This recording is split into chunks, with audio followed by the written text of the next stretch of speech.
In late July and August, Alaska bears witness to one of nature's miracles. Millions of salmon leave the oceans where they have spent the greater part of their lives and return to the rivers in which they were born to give life to a new generation. It is a journey fraught with difficulty. The returning salmon have to combat many predators and contend with all manner of obstacles in the rivers through which they have to travel. Only 1 in 100 will survive to complete this journey. For those that do survive to spawn, this will be the final act of their eventful lives. Our journey will take us to Anan Creek in the Tongass National Forest, some 30 miles to the south of the town of Wrangell, to witness one of the heaviest pink salmon runs in the whole of Alaska. Anan Creek empties into a large saltwater lagoon where the salmon congregate to begin the final run to their spawning grounds. Here they fall victim to the first ranks of predators, harbour seals and bald eagles. To make matters worse, only half a mile upstream, the salmon encounter their first natural obstacle. A series of waterfalls bars their way, and it often takes many attempts before they can make progress in the seething water. The exhausted salmon sometimes have to wait for hours or even days to recover their strength, and in so doing, they fall prey to some of Alaska's top predators, black and brown bears. And this is our chance to witness the spectacle of the bears cashing in on this prime feeding opportunity. Our journey begins with a flight from Seattle over the coast mountains to the quaint Alaskan town of Wrangell, where little appears to have changed in the last 50 years. After an overnight stay in Wrangell, we board our boat for what promises to be one of the most memorable days of our lives. The hour-long trip through some quite spectacular coastal scenery gives time to test out our cameras and to take in some high-energy food to carry us through the long day ahead. Once we disembark at Anan, no food or drink apart from water is allowed until we return to the boat at the end of the day. After reporting in for our briefing at the Forestry Service hut at the mouth of the creek, we set off on the half-mile trail to the observation platform and hides. Now, when we walk the boardwalk here, I want to caution you on the steps. The steps are not like regular steps in your home. Some are long, some are short, they're spaced differently. So don't get wrapped up in looking in one place and trying to walk because you may trip. Be careful with taking photographs because you can get focused in on one thing and then all of a sudden you're falling off the trail. Meeting up with another group, returning from an earlier session of bear watching, gives our guide, John, an update as to what we might encounter on the trail. However, our trek proves uneventful and we soon arrive on the observation platform.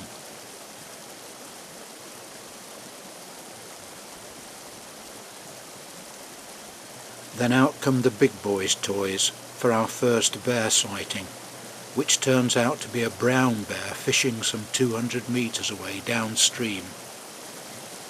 This causes great excitement, as we know that this is primarily a spot for viewing black bears.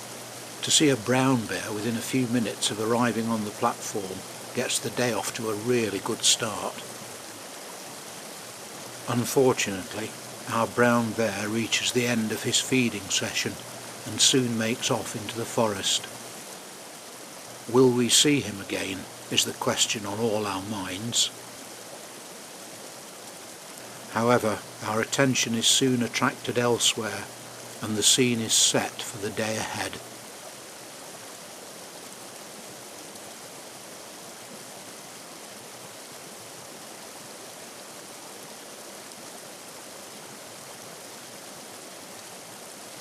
A steady procession of black bears emerges from the forest on both sides of the river to feed on the multitudes of salmon in the river below.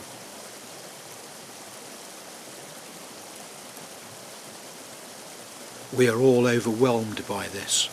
We had expectations of seeing a few bears during the day, but to see bears in these numbers is quite amazing.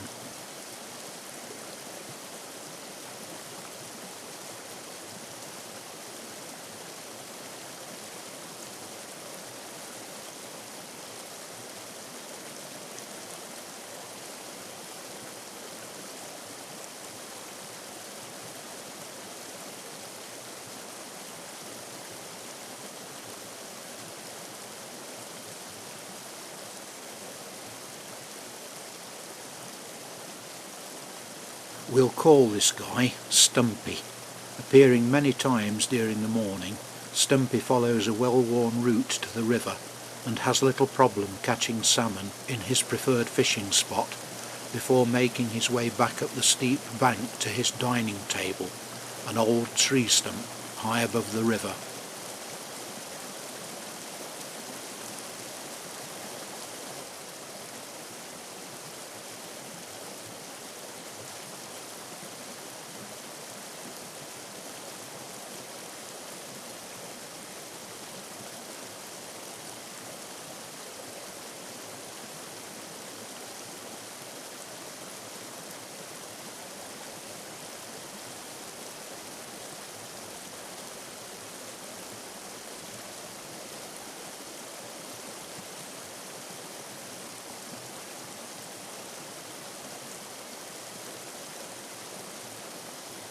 Devouring his fish is a very precise art for Stumpy, although it remains to be seen whether or not we shall ever again fancy grilled salmon on our barbecues. By way of contrast, the caveman is far less extrovert. Emerging from his hole in the rocks, he has a very careful look around for other bears before making his catch.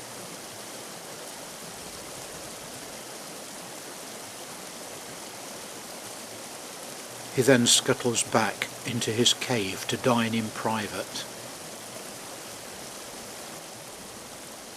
At first sight, this appears to be Stumpy, making yet another marauding run to the river.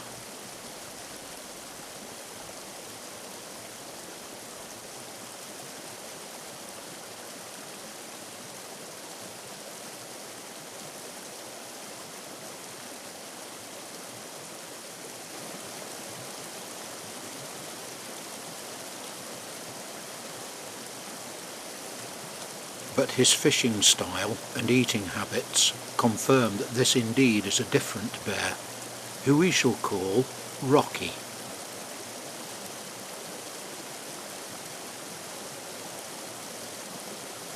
As we watch, Rocky takes about 5 or 6 salmon in a period of little more than 20 minutes, all the time keeping careful watch around him. He is clearly conscious of the many other bears in the area, and is well aware that his competitors are not averse to mugging as an easy way to get a meal.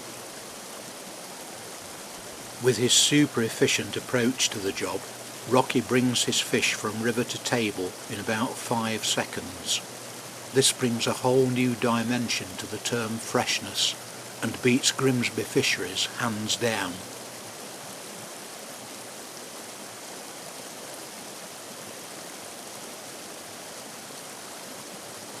But not all our bears are quite so good at catching fish.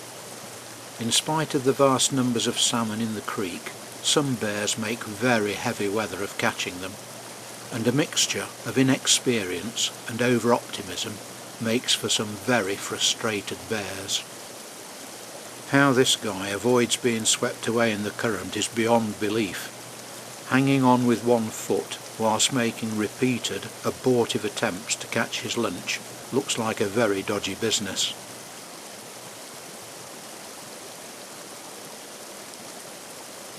This young chap appears to prefer the full immersion approach, much colder and much wetter, but no more successful. Looking at things from his angle certainly shows that he's bitten off far more than he can chew. Unskilled catching and carrying also causes problems. Holding close to the head gives the salmon plenty of chance to carry on the fight. And as for holding too close to the tail, probably not much more than a year old, this little fellow clearly needs lots more lessons from Mum before he can expect to catch his own lunch.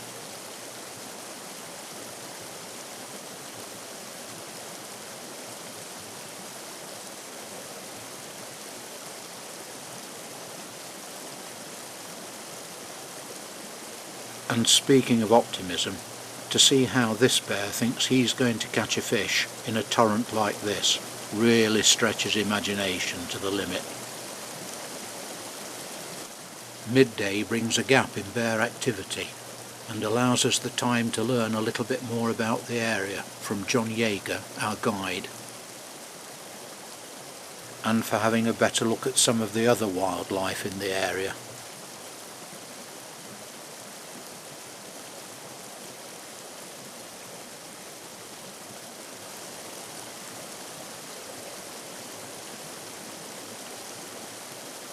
As early afternoon activity picks up again, we get some reminders of the possible confrontations that can occur between humans and bears as both try to use the trails.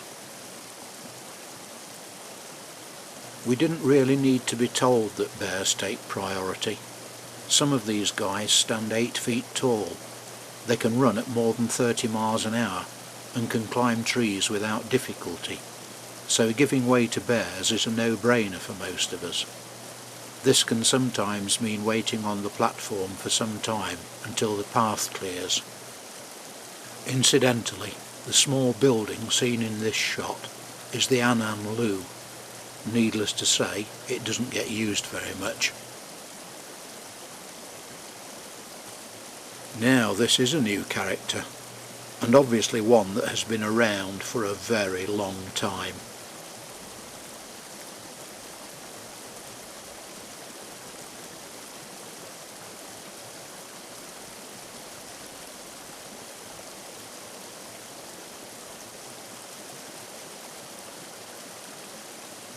Old and probably arthritic, it is a very measured plod down the steep embankment for this old chap, interspersed with frequent stops for a good scratch.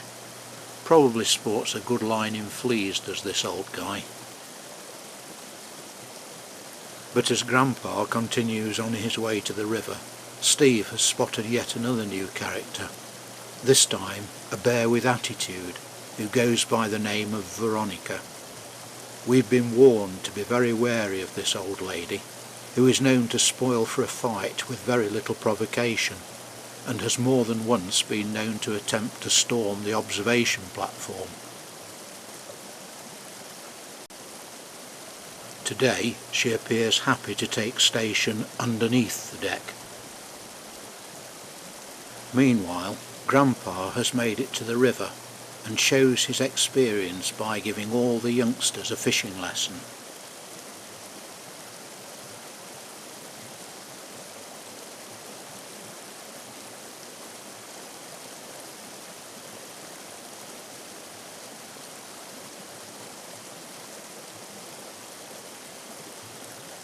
While under the watchful eye of the Forestry Service ranger, Veronica re-emerges into view and after posing for a while decides today is not the day for aggravation and ambles back into the forest.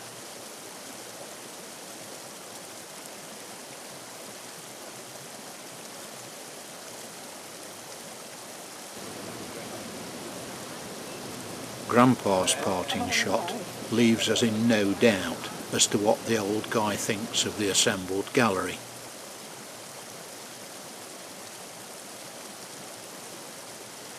And this really is what we all dreamed of seeing.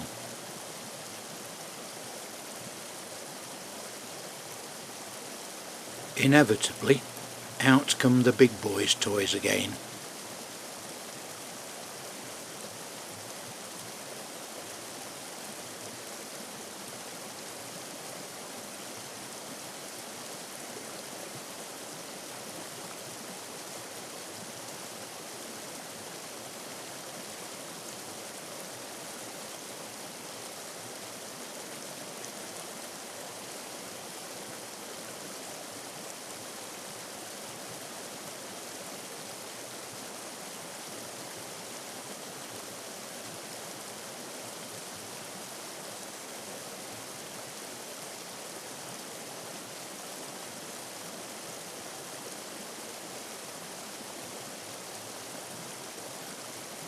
If we see nothing else, this sighting of a mother bear and her cubs makes the whole day worthwhile, and we can all go home happy.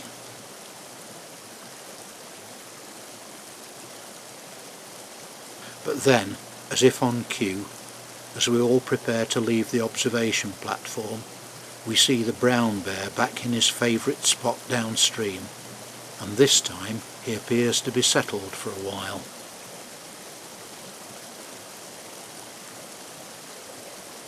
He has a very different style of fishing from a key vantage point in midstream, although all the time he's very aware of what is going on around him.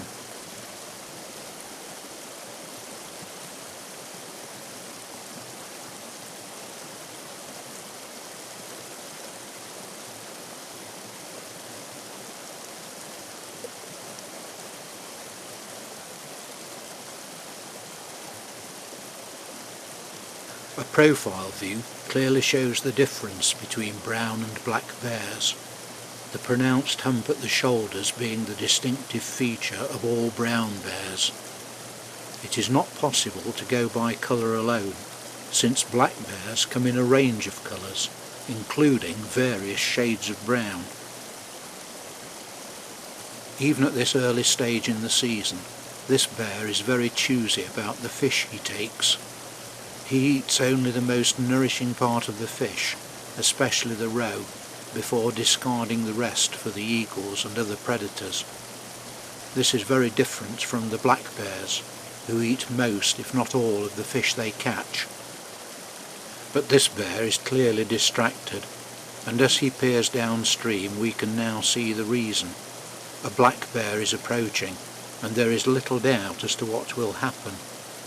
Black bears normally defer to their bigger and usually more aggressive brown cousins, and that is exactly what is happening here.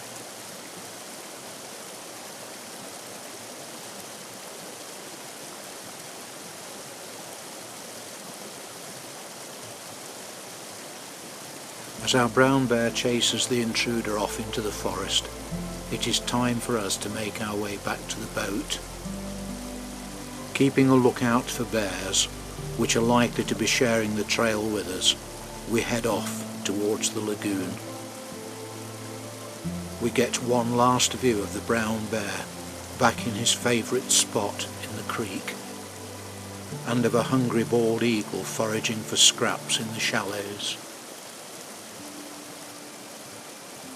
And we are soon on our boat, en route for Wrangell, with our heads full of memories of a most amazing day.